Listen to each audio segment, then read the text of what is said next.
Alright guys, here is a video for the lecture, for the notes that we started Unit 5, zero and negative exponents. Now we spend quite a little bit of time in class discovering how do we get negative exponents, where does it come from, and then we also discover how does the zero exponent works. And we spend a lot of time doing examples to discover these ideas of negative exponents and zero exponents. So in this video, I'm not going to go into a lot of depth to discover these rules because we did it in class. I'm just going to show you how to use these rules, okay? So there are 4 rules of exponents that we covered in class. 4 rules of exponent. The first one was from sometime in 7th and 8th grade. You learn one of the I labeled them 1, 2, 3, and 4, but it really doesn't have any specific order. But the first one we wanted to remember is the addition rule. Okay, addition rule of exponents. Maybe it's not the addition because we're really not. Actually, I should not say addition. It should be the multiplication. The multiplication rule of exponents, okay? So if I'm multiplying 2 numbers and they're exactly the same numbers, okay? So x times x, exactly the same number. If you're thinking x is a 2, so I'm doing 2 times 2 or 3 times 3. So if I'm multiplying exactly the same number and they have 2 different exponents, let's call this one a and let's call this one b. They have 2 different exponents. The rule says if I'm multiplying the same number with 2 different exponents, I can just repeat the base and I can add the exponents. Okay, that is the rule of multiplication. We learned this before in 7th or 8th grade, and we're gonna use it every once in a while. We might have to use this rule in our problems here. Okay, homework.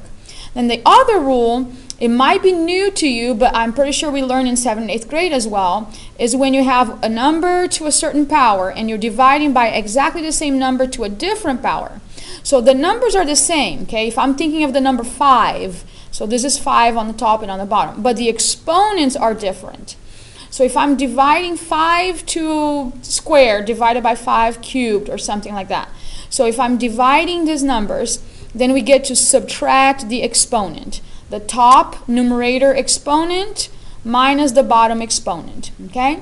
Now this rule is important because it's from this rule right here that we derived the negative exponents rule, okay? So we have rule number 1, that's multiplication, and then we have rule number 2, which is division.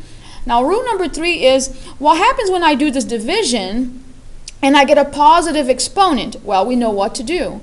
If I get 5 squared, okay, my final answer is 5 squared, then I know what to do. But what happens when we get a negative exponent? That's what leads us to this case over here. So if I have x to a negative exponent, okay, so whenever I do this division, I end up with a negative exponent. What do I do with that negative exponent? We want to always turn negative exponents into positive exponents. So the way to do that is to write it as a fraction, 1 over x to the a. So I remove it from the numerator here, I write it down here as a denominator and becomes a positive. Now, we went through this in class. I don't like to just tell you this is the rule. We went through in class and we saw why this works, okay? And we went and did a lot of examples to see why this works. So that's the rule we're going to be using a lot. Now, there's also another version of this is, what happened if my negative exponent is on the bottom, negative b? What happened? What do I do with this to turn into a positive exponent? Well, then you get to move that negative exponent, that number to a negative exponent, you get to move it up, and then it becomes x to the positive b, okay? So, and we did some discovery of this in class, all right? So if it's negative on the top, we move it to the bottom. If it's negative on the bottom, we move it to the top. The last rule is the easiest, is what happened when I do the subtraction and I get a 0 exponent? So the 4th rule is the 0 exponent, x to the 0 power. Anything to the 0 power is 1, okay? And we discovered this in class. We played with some numbers here. What happens when I subtracted x, 2 to the 3rd power minus 2 to the 3rd power? Well, we got 0, and anything to the 0 power is 1. We did a lot of exploration in class. These are the 4 rules that we're going to be using. Mostly, we are going to be focusing on this the bottom 2 here, okay? The top 2 was to derive the bottom 2. It's for us to explore. We used the top 2, and we came up with the bottom 2 rules. So we are going to be using this all the time because, again, this section here, this objective, is all about 0 and negative exponents. So it's all about these 2 rules right here. So let's use these 2 rules very often here on our homework. So I copied and pasted a few examples, and then I copy and paste a few of your homework questions as well. So here you go. 5 to the 0 power. Well, anything to the 0 power is 1. Okay? Any number that you can think of to the 0 power is 1. 5, I have a positive exponent. I know how to do this. 5 squared is not 5 times 2. Okay? This does not mean that. You need to get that out of your head. This is not a multiplication, it's an exponent. So 5 squared is 5 times 5. Okay, it's 5 times itself twice. The number on the top tells me how many times I'm going to be multiplying 5 times itself. So 5 times 5 is 25. Okay? Now here, I don't have a positive exponent. I have a negative exponent. What do I do when I have a negative exponent? Well, according to our rule that we just did a second ago, it says if I have a negative exponent and I want to become positive exponent, I move it to the denominator. So I write 1 over 5 squared. So there you go. What was negative now becomes positive. Can I go from here? Of course I can. I know what 5 squared is. I just did it a second ago. It's 25. So this is the same as 1 over 25. Okay? All right, let's see now the 0 exponent rule. Let's mix and match around here. So we have 3 times x to the 0 power, which is very, very different than 3x to the 0 power. I put both of them next to each other so you can see how we're going to get 2 different answers here. Here I'm saying 3 times x to the 0 power. The only thing that it is to the 0 power here is the x. The 3 is to the invisible number 1 power, okay? Every number has a exponent, even if it's an invisible number 1. Okay, so I have 3 to the first power, which is itself. So 3 to the first power is 3. And x to the 0 power, anything to the 0 power is 1. So this is 3 times 1, which is just 3, okay? So 3 times anything to the 0 power is 1. So 3 times 1 is 3. Now this is saying this entire thing in parentheses to the 0 power. I don't care what you put inside of a parenthesis. If you're putting it to the 0 power, the answer is going to be 1. So anything to the 0 power is 1. And I made sure to include the 3 because I put it in parentheses. Here we didn't include the 3. We only gave the exponent 0 to the x value. Okay, here again, the only thing that is to the negative power is the x. If I wanted the 3 to be to the negative 2, I would have put it in parentheses, okay? That's how mathematics we try to show. If I wanted this to be written in a different way, I'm going to find a little room down here. If I wanted this to be 3x to the negative 2, then we would have gotten a different answer, okay? But this, I'm going to actually do both examples right here, okay? So let's do this first one here. It says 3 times x to the negative 2. So the 3 has a positive invisible number 1 exponent. And we like positive exponents.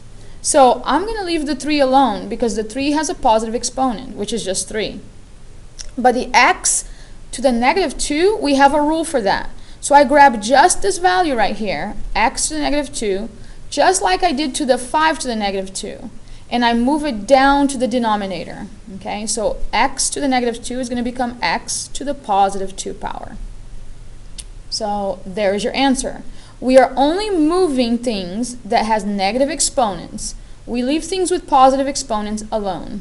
Okay, so there we go. Now, this is a completely different answer than this one down here. What happens if the 3 and the x is to the negative 2 power? Well, then I can move the entire 3x to the denominator. So this would become 1 over 3x squared. Okay, I moved the whole thing down to a denominator position. And there we go. Okay? All right, let's go ahead and keep on practicing because this is a tough concept. So you need to have lots of practice until you start making sense. Again, our goal is to target negative exponents and zero exponents. We want things to be positive exponents. All right, so I always put it equal to and I open a new bar, always, because now I'm going to arrange my items, my numbers, my values one at a time. I have a -5. We are not worried about -5. Our goal is only negative exponents. That's our goal right here, is negative exponents and zero exponents. That's the two things we are searching for. And every time I find it, I will apply whatever rule I need it. This one is easy because anything to the zero exponent is 1. And negative exponents, I need to move their location. Okay, that's what the rule says. Okay, so -5. Well, the exponent of -5 is a 1. So we'll leave -5 alone. X to the -3. Let me grab this item only. X to the -3 has a negative exponent. I need to move this guy from the numerator to the denominator. So I'm going to move it down here. X to the +3. Okay, I took care of this item. Now let's go take care of the denominator. We have the number 2. The number 2 does not have a negative exponent, so I'm going to leave the number 2 alone down here. The yz in parentheses is saying the yz is to the -2 power, so I grab this whole item right here, the yz, and I move its location to the numerator. So the yz, if you please keep it in parentheses exactly how it was, move it to the numerator with a positive exponent. Okay, so this moved up, this guy moved down, and this -5 and the 2 stay in the right place. Okay, so that's how you simplify it. Now if you told me, let x be number 2, let y be number 3, and let z be number 1, then now that I have everything in positive exponents, I can plug in any number I want. I can plug in 2 for x over here, I can plug in 3 for y, and I can plug in 1 for z, and I can solve it. Okay, remember order of operations.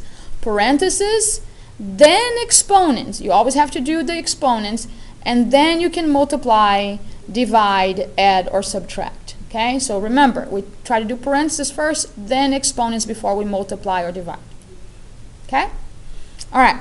So let's go ahead and take care of one more simplification here. I made it as complicated as possible so you can practice all the rules here. I have a negative x to the +2 power. We like positive exponents. We leave this guy alone. This guy is safe. Negative x squared is good. Now y has a negative exponent. Let me circle it. Y has a -5 exponent. I'm going to move it down, okay? So y to the +5 now. M to the 0 power. Anything to the 0 power is 1. Multiply times 1. And then down here we have 3. Well, 3 is to the +1 power, so I'm going to leave it on the bottom right here, 3. The n has a -3 power. That's my target. I need to move it up. So n to the +3 power. That one is good. And then I have tz, t and z to the 0 power. Let me take care of that. Anything to the 0 power is 1. Okay, now the students in my class were leaving that there. That is not okay to leave it there, okay? Now I can go ahead and clean up. Anything times 1, negative x squared times 1 is negative x squared. So negative x squared times 1 is negative x squared times n cubed is n cubed. Okay, so it's 1 times anything is that thing itself. 3 times y to the 5th times 1 is just 3 times y to the 5th. Okay, so remember, anything times 1 is just itself. Okay, that's why 1 times negative x squared is just negative x squared. All right? And that is your final answer after we simplified and moved things around. As you can see, I tackle one thing at a time. If you are with a positive exponent, I leave it alone right where it is. 3 had a negative exponent, we left it alone right where it was. Okay? Let's do it one more time. Practice from your homework. This comes straight from your first 4 problems in your homework. 37 to the 0 power. Anything to the 0 power equals 1. Okay? I have 3 to the negative 4. Negative exponents, we need to rewrite it with positive exponents. Because 3 to the negative 4 is here on the numerator, we can write it at the denominator as 3 to the 4th power. Now, you can use your calculator and go further. This means 1 over 3 times 3 times 3 times 3. It's not 3 times 4, it's not 12. Okay? This 3 to the 4th power is not 3 times 4. Get that out of your head. We're not doing, these are exponents, okay? All right, so this is 3 times 3 times 3 times 3, 4 times. Well, we kind of know that, right? 3 times 3 is 9, and then 9 times 3 is 27, and 27 times 3 is 81. So, it is 81, okay? All right, now let's go over here. We have 5 divided by 5 to the negative 2. Well, let's open our little fraction bar here. Let's go one at a time. Who has a positive exponent? We leave it alone. Whatever has a negative exponent, we need to move it. The 5 has a positive exponent. Then let's leave it alone. The 5 on the bottom has a negative 2 exponent. It needs to go up. So times 5 to the positive 2. Now remember, 5 here has a number 1 exponent. Remember the rule number 1 of exponents I just told you a second ago right here? I said if we have the same numbers, we're multiplying them and we have different exponents, we just add the exponents. So here we go. I have 5 to the 1st times 5 squared. Then we can go ahead and add, it will be 5 to the 3rd power because we add 1 plus 2. Okay, we added these 2 powers. Now, a student of mine asked me, Miss Myers, do we multiply 5 times 5 is 25? You know that that doesn't work. Okay, we did it in class. This is 5 times 5 times 5. That's what it is. Okay, so it's 5 times 5 is 25. And then 25 times 5 is 125. So you can go further and say this is 125. Okay? Or you can just plug it in your calculator. What is 5 to the 3rd? 125. All right? I was just showing you what this top number means. All right, here we go. Again, a similar example, but different bases. So here we go. Let's open a new fraction bar. Let's take care of who has positive exponent. Any number that's by itself has a positive 1 exponent. So 3 has a positive exponent, we leave it alone. The 6 has a negative exponent, we need to bring it up. Times 6 to the 1st power. Well, I cannot add the exponents here, okay? They're not the same numbers like it was 5 and 5. So this is just 3 times 6, which is 18. All right? All right. Let's go ahead and do a couple more, and that will be our last problems. 11, 12, 13, and 14. So let's take one at a time. I always look at the problem. I set it equal to a new bar because I'm going to move things to the bottom if they are negative. 4 has a positive 1 exponent, we leave it alone. X to the negative 3, we need to move it down, x to the positive 3. Y to the 0 power is just 1. You want to multiply 4 times 1, you're just going to get 4. So there is our final answer. Okay? If you want to multiply times 1, then 4 times 1 is just 4 over x cubed. Okay, there we go. All right, let's do number 12. Open a new bar and then tackle one thing at a time. I don't see any parentheses, so I see 4 different items. I see number 8. 8 that has a positive exponent, so there we go, number 8. M has a negative 2, so I'm going to move it down, m to the positive 2. On the bottom, we have a 4 to the positive 1, then leave it alone. On the bottom we have n to the negative 1. We move it up. So it's n to the positive 1. Now we know how to simplify things here. Everything is positive, exponents. We love that. We made everything positive exponents. Now let's simplify it. 8 divided by 4, that's 2. So we just get a 2.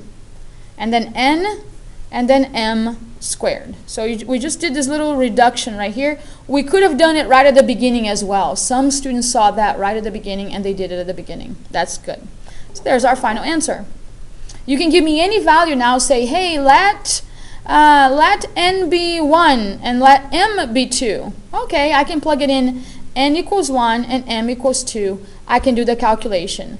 2 times n is 1 divided by m now is a 2 squared. Look at that. We can keep on simplifying. After I turn things into positive exponent, you can tell me whatever number you want for m and n, and I can plug it in. 2 times 1 is 2, and 2 squared is 4. And we can just reduce that to 1/2, okay, which equals 1/2. Now, on your homework is not asking to do these things. I'm just showing you that the goal of this is skills. The reason why we're doing this is so you can turn things into positive exponent, and then you can plug anything you want for those variables, and you can solve it. Okay, let's go over here. This was the one that caused a little bit of trouble in class, number 13. Let's work on it together. -6. We're not looking for negative numbers. We're looking for negative exponents. That's what we're looking for, okay? We're looking for negative exponents. That's what we target. So -6 is okay. A has a -2 exponent. We're going to move it down. So a to the positive 2.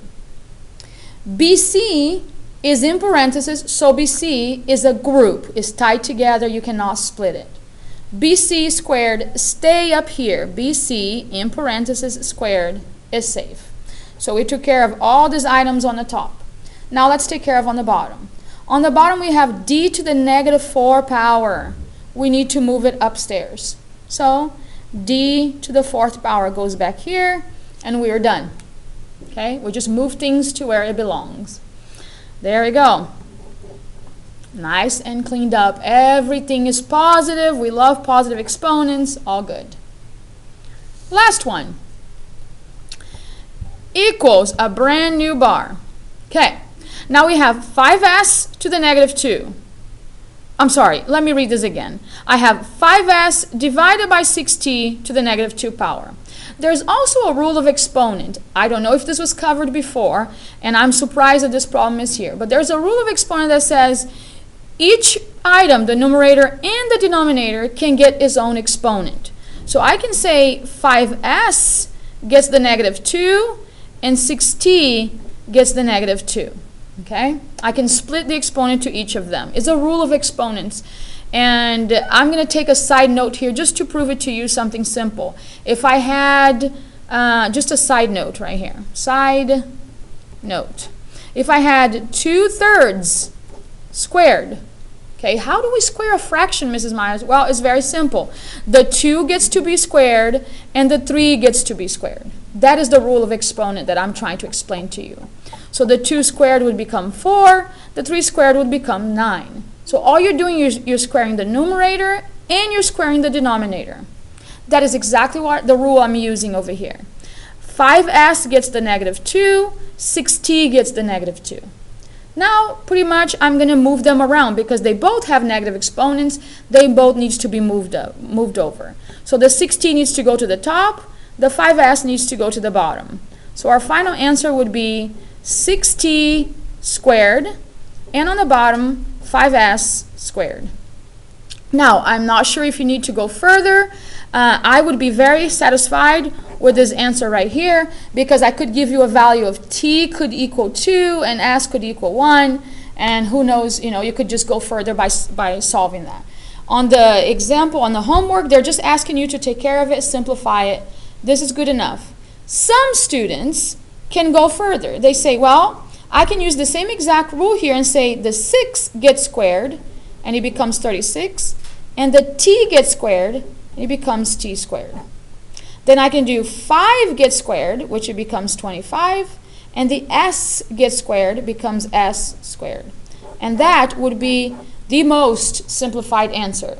I am happy with both because you understand the rule here that we're trying to teach you, which is the negative exponent rule, and you made things positive. It's perfect. Okay? We're not asking you to plug in anything. I'm just saying now that it's positive, you can plug in anything if the problem asks you to plug in. Okay? So I hope this helps you.